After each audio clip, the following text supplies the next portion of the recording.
Hi guys, so I keep having quite a lot of technical difficulties because it's really hard to upload onto YouTube, so I am sorry about that. So there is some weeks where obviously you only get one, and then some weeks where you get two, so I am sorry about any confusion that this may have caused.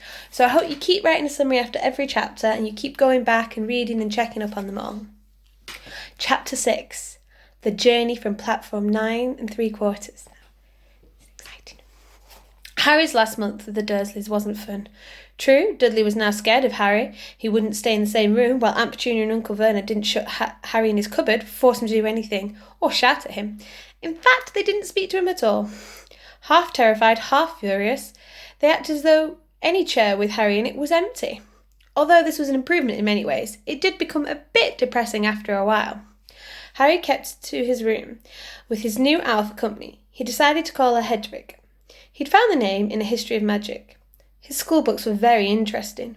He lay on his bed reading late into the night, Hedwig swooping in and out of the window as she pleased.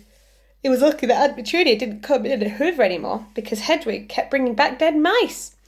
Every night before he went to sleep, Harry ticked off another day on the piece of paper he'd pinned to the wall, counting down to September the 1st.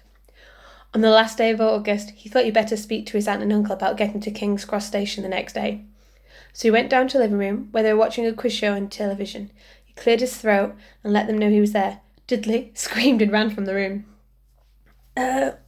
Uncle Vernon?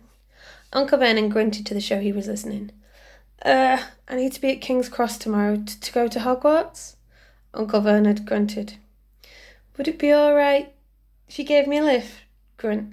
Harry supposed that meant yes. Thank you. He was about to go upstairs when Uncle Vernon actually spoke. Funny way to get to a wizard's school, the train. Magic carpets got punctures, have they? Harry didn't say anything. Where is the school, anyway?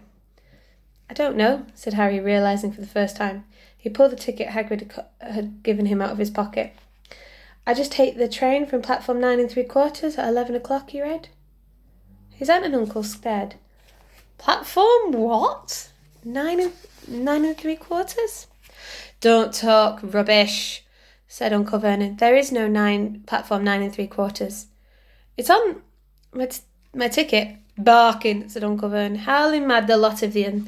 You'll see. Just you wait. All right, we'll take you to King's Cross. We're going up to London tomorrow anyway, or I wouldn't bother. Why are you going to London? Harry asked, trying to keep things friendly. Taking Dudley to hospital, growled Uncle Vernon. Got to get that ruddy tail removed before he goes to Smeltings. Harry woke up at 5 o'clock the next morning and was too excited and nervous to go back to sleep. He got up, pulled on his jeans because he didn't want to walk into the station in his wizard robes. He'd changed in the train. He checked his Hogwarts list yet again to make sure he'd gotten everything he needed, saw that Hedwig was shut safely in a cage, but paced the room waiting for the Dursleys to get up. 2 hours later, Harry's huge, heavy trunk had been loaded into the Dursleys' car. Aunt Petunia had talked Dudley into sitting next to Harry, and they had set off. They reached King's Cross at 10:30. Uncle Vernon dumped Harry's truck onto the trolley and wheeled it onto the station for him. Harry thought that this was strangely kind until Uncle Vernon stopped dead, facing the platforms with a nasty grin on his face. Well, there you are, my boy. Platform 9, platform 10. Your platform should be somewhere in the middle, but they don't seem to have built it yet, do they? He was quite right, of course. There was a big plastic number 9 over one platform and a big plastic number 10 over the other. And in the middle, nothing at all. Have a good time, said Uncle Vernon, with an even nastier smile. He left without another word. Harry turned and saw the Dursleys drive away. All three of them were laughing. Harry's mouth went rather dry. What on earth was he going to do? He started to attract a lot of funny looks because of Hedwig's. He'd have to ask someone. He stopped a passing guard, but didn't dare mention the platform 9 3/4. The guard had never heard of Hogwarts, and when Harry couldn't even tell him what part of the country he was in, he started to get annoyed as though Harry was being stupid on purpose. Getting desperate, Harry asked for the train that left at 11 o'clock, but the guard said there wasn't one. In the end, the guard strode away, muttering about time wasters. Harry was now trying hard not to panic. According to the large clock over the arrivals board, he had 10 minutes left to get on the train to Hogwarts, and he had no idea how he was going to do it. He was stranded in the middle of the station with a trunk he could hardly lift, a pocket full of wizard's money, and a large owl. Hagrid must have forgotten to tell him something that you had to do, like tapping on the third bit from the left to get into Diagonal Alley. He wondered if he should get out his wand and start tapping the ticket box between platforms 9 and 10. At that moment, a group of people passed just behind him and he caught a few of words what they were saying.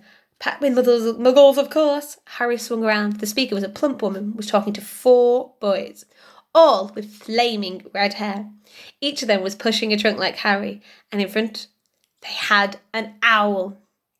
Heart hammering, Harry pushed his trolley after them. They stopped, and so did he, just near enough to hear what they were saying. Now, what's the platform number, said the boy's mother. 9 3/4, piped a small girl, also redheaded, who was holding her mum's hand. Mum, can't I go? You're not old enough, Ginny. Now be quiet. All right, Percy, you go first. What looked like the oldest boy marched towards platform 9 and 10. Harry watched, careful not to blink in case he missed it. But just as the boy reached the divide between the 2 platforms, a loud crowd of tourists came stammering in front of him, and by the time the last rucksack had cleared away, the boy had vanished. Fred, you next, the plump woman said. I'm not Fred, I'm George, said the boy. Honestly, woman, call yourself a mother. Can't tell I'm George. Sorry, George, dear. Only joking. I am Fred, said the boy, and off he went. His twin called after him in a hurry, and he must have done it because a second later he had gone too. But how had he done it? Now the third brother was walking briskly towards the ticket barrier. He was almost there, and then quite suddenly he wasn't there anymore. There was nothing else for it. Excuse me, Harry said to the plump woman. Hello, dear, she said. First time at Hogwarts? Ron's new too. She pointed at the last and the youngest of her sons. He was thin, tall and gangly, with freckles, big hands and feet, and a long nose. Yes, said Harry. The thing is, I don't know how to get onto the platform, she said kindly. And Harry nodded. Not to worry, she said. All you have to do is walk straight at the barrier between platforms 9 and 10. Don't stop. Don't be scared you'll crash into it. That's very important. Best do it in a bit of a run if you're nervous. Go on now, before run. Okay, said Harry. He pushed his trolley round and stared at the barrier. It looked solid. He started to walk towards it. People jostled him on their way to the platforms 9 and 10. Harry walked more quickly. He was going to smash right into that ticket box and then he'd be in trouble. Leaning forward on his trolley, he broke into a heavy run. The barrier was coming nearer and nearer, and he wouldn't be able to stop. The trolley was out of control. He was a foot away. He closed his eyes for the crash. It didn't come. He kept running. He opened his eyes.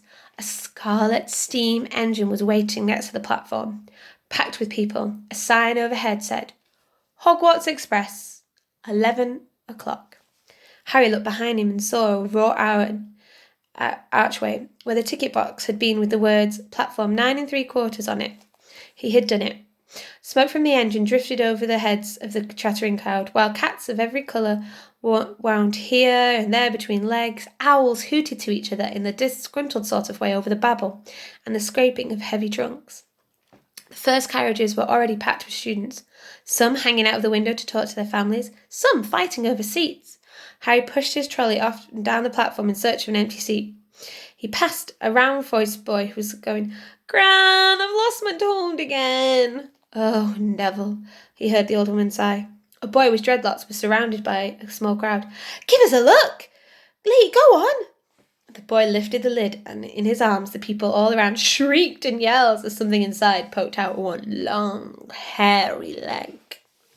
He pressed on through the crowd until he found an empty compartment near the end of the train. He put Hedwig inside first and started to shove and heave his trunk towards the train door. He tried to lift it up the steps, but could hardly raise one end, and twice he dropped it painfully on his foot. Want a hand? It was one of the red-headed twins he'd followed through the ticket box. Yes, please, Harry panted. Oi, Fred, come here and help. With the twins' help, Harry's trunk was at last tucked away in the corner of the compartment. Thanks, said Harry, pushing his sweaty hair out of eyes. What's that? Said one of the twins, pointing at Harry's lightning scar. Blimey, said the other twin. Are you? He is, said the first twin. Aren't you? He added to Harry. What? Said Harry. Harry Potter, chorused the twins. Oh, him. I mean, yes, I am, said Harry. The two boys gawped at him. Harry felt himself going red. Then, to his relief, a voice came floating through the train's open door. Fred! George, are you here? Coming, Mum. With one last look, the twins hopped off the train. Harry sat down next to the window, half hidden. He could watch the red-haired family on the platform and hear what they were saying. Their mother had taken out her handkerchief. Ron, you've got something on your nose. The youngest boy tried to jerk out of the way, but she grabbed him and began rubbing the end of his nose. Mom, get off! He wiggled free. Icky Ronnie's got something on his nose, said one of the twins. Shut up, said Ron. Where's Percy, said their mother. He's coming now. The oldest boy came striding into sight. He had already changed into his billowing black Hogwarts robe, and Harry noticed a shiny red and gold badge on his chest with the letter P on it. Can't stay long, Mother, he said. I'm up front. The prefects have got 2 compartments to themselves. Oh, are you a prefect, Percy? Said one of the twins with an air of great surprise. You should have said something. We had no idea. Hang on. I think I remember him saying something about it, said the other twin. Once or twice, a minute, all summer. Oh, shut up, said Percy the prefect. How come Percy got new robes anyway, said one of the twins. Because he's a prefect, said their mother fondly. All right, dear. Have a good turn. Send me an hour when you get there. She kissed Percy on the cheek and he left. Then she turned to the twins. Now, you two. This year, you behave yourselves. If I get one more owl telling me you've blown up a toilet or... Blown up a toilet? We've never blown up a toilet. Great idea, though. Thanks, Mum. It's not funny. And look after Ron. Don't worry, Uncle Ronnie is safe with us. Shut up, said Ron again. He was almost as tall as the twins already, and his nose was still pink where his mother had rubbed it. Hey, Mum, guess who we just met on the train? Harry leant back quickly so they couldn't see him looking. You know the black-haired boy who was near us in the station? Know who he is? Who? Harry Potter. Harry heard the little girl's voice. Oh, Mum, please, can I go on the train and see him, Mum? Oh, please. You've already seen him, Ginny, and the poor boy isn't something you goggle at in the zoo. Is he really, Fred? How do you know? Asked him. Sorry, Scar, it's really there. Like lightning. Poor dear. No wonder he was all alone. I wondered. He was ever so polite when he asked how to get onto the platform. Never mind that. Do you think he remembers what You-Know-Who looks like? The mother suddenly became very stern. I forbid you to ask him, Fred. No, don't you dare. As though he needs reminding of that on his first day of school. All right, keep your ear on. A whistle sounded. Hurry up! Their mother said, and the 3 boys clambered on the train. They leant out of the window for her to kiss them goodbye, and the youngest sister began to cry. Don't worry, Ginny, we'll send loads of owls. We'll send you to Hogwarts toilet seat. George! Only joking, Mum. The train began to move. Harry saw the boy's mother waving and their sister half laughing, half crying, running to keep up with the train until it gathered too much speed. Then she fell back and waved. Harry watched the girl and her mother disappear as the train rounded the corner. Houses flashed past the window. Harry felt a great leap of excitement. He didn't know what he was going to do, but he had better... Sorry, guys, I'm going to have to start that sentence again. He didn't know what he was going to do, but it had to be better than what he was leaving behind. The door of the compartment slid open, and the youngest red-haired boy came in. Anyone sitting there? He asked, pointing to the seat opposite Harry. Everywhere else is full. Harry shook his head, and the boy sat down. He glanced at Harry, then looked quickly out the window, pretending he hadn't looked. Harry saw he still had a black mark on his nose. Hey, Ron! The twins were back. Listen, we're going down the middle of the train. Lee Jordan's got a giant tarantula down there. Right, mumbled Ron. Harry, said the other twin, did we introduce ourselves? Fred and George Weasley, and this is Ron, our brother. See you later then. Bye, said Harry and Ron. The twins slid the compartment door behind him. Are you really Harry Potter? Ron blurted out. Harry nodded. Oh, well, I thought it might be one of Fred and George's jokes. And have you really got, He pointed to Harry's forehead. Harry pulled back his fringe to show the lightning scar. Ron stared. So that's why You-Know-Who... Yes, said Harry. But I can't remember it. Nothing, Ron said eagerly. Well, I remember a lot of green light, but nothing else. Whoa, said Ron. He sat and stared at Harry for a few moments. Then, as though he'd suddenly realised what he was doing, he quickly looked out of the window again. "How are your families, Wizard?" Harry asked, who found Ron just as interesting as Ron found him. I think so. I think Mum's got a second cousin who's an accountant. We never really talk about him. So you must know loads of magic already. Right, I'm going to stop there, because my videos tend to be around 15 minutes and this one's 15.